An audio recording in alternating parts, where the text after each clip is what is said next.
Price the lord. Good news, ಶುಭ ವಾರ್ತೆಗೆ ನಿಮ್ಮೆಲ್ಲರನ್ನು ಕೂಡ ಸ್ವಾಗತಿಸ್ತಾ ಇದ್ದೇನೆ. ಈ ದಿನದ ವಾಕ್ಯ ಭಾಗಕ್ಕಾಗಿ ಕೊಲೊಸ್ಸದವರಿಗೆ ಬರೆದ ಪತ್ರಿಕೆ 3ನೇ ಅಧ್ಯಾಯ 1ನೇ ವಚನ ಹೇಳ್ತಾ ಇದೆ, ಆದ ಕಾರಣ ನೀವು ಕ್ರಿಸ್ತನೊಂದಿಗೆ ಎಬ್ಬಿಸಲ್ಪಟ್ಟಿರುವುದರಿಂದ ಮೇಲಿರುವುಗಳನ್ನು ಹುಡುಕಿರಿ ಎಂಬುದಾಗಿ. ಹೌದು ಪ್ರಿಯರೇ, ಯಾವಾಗ ನಾವು ಯೇಸು ಕ್ರಿಸ್ತನನ್ನ ನಮ್ಮ ಸ್ವಂತ ರಕ್ಷಕನಾಗಿ ನಾವು ಅಂಗೀಕರಿಸಿಕೊಂಡೆವೋ ಆಗಲೇ ನಾವೆಲ್ಲರೂ ಕೂಡ ಆತನ ಮರಣದಲ್ಲಿ, ಆತನ ಉಣಲ್ಪಡುವಿಕೆಯಲ್ಲಿ, ಆತನ ಪುನರುತ್ಥಾನದಲ್ಲಿ ಭಾಗವಹಿಸಿದ್ದೇವೆ ಎಂಬುದಾಗಿ ದೇವರ ವಾಕ್ಯ ಹೇಳ್ತದೆ. ಈ ಮುಂಚಾನೆ ದೇವರ ವಾಕ್ಯ ಹೇಳ್ತದೆ, ಕ್ರಿಸ್ತ ಯೇಸುವಿನೊಂದಿಗೆ ಎಬ್ಬಿಸಲ್ಪಟ್ಟಿರುವ ಕಾರಣ ಆತನ ಪುನರುತ್ಥಾನ ಹೊಂದಿದ ಹಾಗೆ ದೀಕ್ಷಾಸ್ನಾನ ತೆಗೆದುಕೊಂಡಿರುವಂತ ನಾವು ಆತನೊಂದಿಗೆ ಎಬ್ಬಿಸಲ್ಪಟ್ಟಿದ್ದೇವೆ, ಹೊಸದಾಗಿ ನಡೆದುಕೊಳ್ತಾ ಇದ್ದೇವೆ. ದೇವರ ವಾಕ್ಯ ಹೇಳ್ತದೆ ಇಲ್ಲಿ, ನೀವು ಎಬ್ಬಿಸಲ್ಪಟ್ಟಿರೋದ್ರಿಂದ ಮೇಲಿರುವುಗಳನ್ನು ಹುಡುಕಿರಿ ಎಂಬುದಾಗಿ. ಪ್ರಿಯರೇ, ಈ ವಾಕ್ಯ ಎಚ್ಚರಿಸುವ ಹಾಗೆ ಒಬ್ಬ ವ್ಯಕ್ತಿ ಕ್ರಿಸ್ತನಲ್ಲಿ ಮೇಲೆ ಎತ್ತಿದ ಮೇಲೆ ಆತನು ಮೇಲಿರುವುಗಳನ್ನು ಹುಡುಕಬೇಕು, ಅಂದ್ರೆ ಪರಲೋಕ ರಾಜ್ಯಕ್ಕೆ ಸಂಬಂಧಪಟ್ಟವುಗಳನ್ನು ಹುಡುಕಬೇಕೆಂಬುದಾಗಿ ಈ ವಾಕ್ಯ ಹೇಳುವಂಥದ್ದಾಗಿದೆ.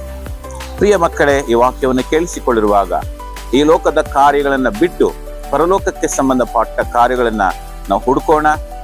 ಏಕೆಂದರೆ ಅದು ಮಾತ್ರವೇ ನಮಗೆ ಶಾಶ್ವತವಾದದ್ದು. ದೇವರು ವಾಕ್ಯ ಹೇಳ್ತದೆ, ಲೋಕವನ್ನಾಗಲಿ ಲೋಕದಲ್ಲಿರುವವುಗಳನ್ನಾಗಲಿ ಪ್ರೀತಿಸಬೇಡ್ರಿ. ಏಕೆಂದ್ರೆ ನಾವು ಲೋಕವನ್ನು ಪ್ರೀತಿಸುವುದಾದ್ರೆ ತಂದೆಯ ಮೇಲನ ಪ್ರೀತಿಯು ನಿಮ್ಮಲ್ಲಿ ಇಲ್ಲ ಎಂಬುದಾಗಿ ದೇವರ ವಾಕ್ಯ ಹೇಳ್ತದೆ. ಹಾಗಾಗಿ ನಾವು ಲೋಕವನ್ನು ಪ್ರೀತಿಸುವುದಾದರೆ ದೇವರ ಪ್ರೀತಿ ನಮಗೆ ಸಿಗೋದಿಲ್ಲ. ಆದರೆ ಪರಲೋಕ ರಾಜ್ಯವನ್ನ ಪ್ರೀತಿಸುವುದಾದರೆ ದೇವರು ನಮ್ಮನ್ನು ಪ್ರೀತಿಸುವವನಾಗಿದ್ದಾನೆ.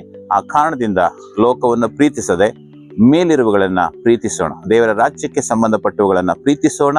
ಅದರ ಮೂಲಕ ನಿತ್ಯವಾಗಿ ಆತನ ಜೊತೆಯಲ್ಲಿ ಜೀವಿಸುವುದಕ್ಕೆ ಅದು ಸಾಧ್ಯವಾಗುವಂಥದ್ದಾಗಿದೆ. ಪ್ರಾರ್ಥನೆ ಮಾಡಿಕೊಳ್ಳೋಣ. ತಂದೆಯಾದ ದೇವರೇ, ಈ ಮುಂಚಾನೆ ಕರ್ತನೆ ವಾಕ್ಯವನ್ನು ಕೇಳಿಕೊಳ್ಳು. ನಾವು ಕರ್ತನೆ ಸ್ವಾಮಿ, ಈ ಲೋಕವನ್ನು ಪ್ರೀತಿಸದೆ ನಿನ್ನಿಂದ ಎಬ್ಬಿಸಲ್ಪಟ್ಟಿರುವ ಕಾರಣ ಮೇಲಿರುವುಗಳನ್ನು ಹುಡುಕುವುದಕ್ಕೆ ನಮಗೆ ಸಹಾಯ ಮಾಡು. ಏಕೆಂದ್ರೆ ನಾವು ನೋಡುವಂಥ ಈ ಲೋಕದ ಎಲ್ಲ ಕಾರ್ಯಗಳು ಅದು ತಾತ್ಕಾಲಿಕವಾದದ್ದು. ನಿನ್ನ ರಾಜ್ಯ ಒಂದೇ, ಅದು ಶಾಶ್ವತವಾದದ್ದು ಎಂಬುದಾಗಿ ನಾವು ನಂಬಿ ಮೇಲಿರುವುಗಳನ್ನು ಹುಡುಕುವುದಕ್ಕೆ ಸಹಾಯ ಮಾಡುತ್ತ. ಹಾಗೆ ನೀನು ಮಾಡುವುದಕ್ಕಾಗಿ ಸ್ತೋತ್ರ, ನಿನ್ನ ಮಹಿಮೆ ಹೊಂದಿಕೋ. ಯೇಸು ನಾಮದಲ್ಲಿ ಪ್ರಾರ್ಥಿಸಿ ಬೇಡಿ ಹೊಂದಿದ್ದೇವೆ ನಮ್ಮ ತಂದೆಯಾದ ದೇವರೇ, amen. Praise the Lord. God bless you.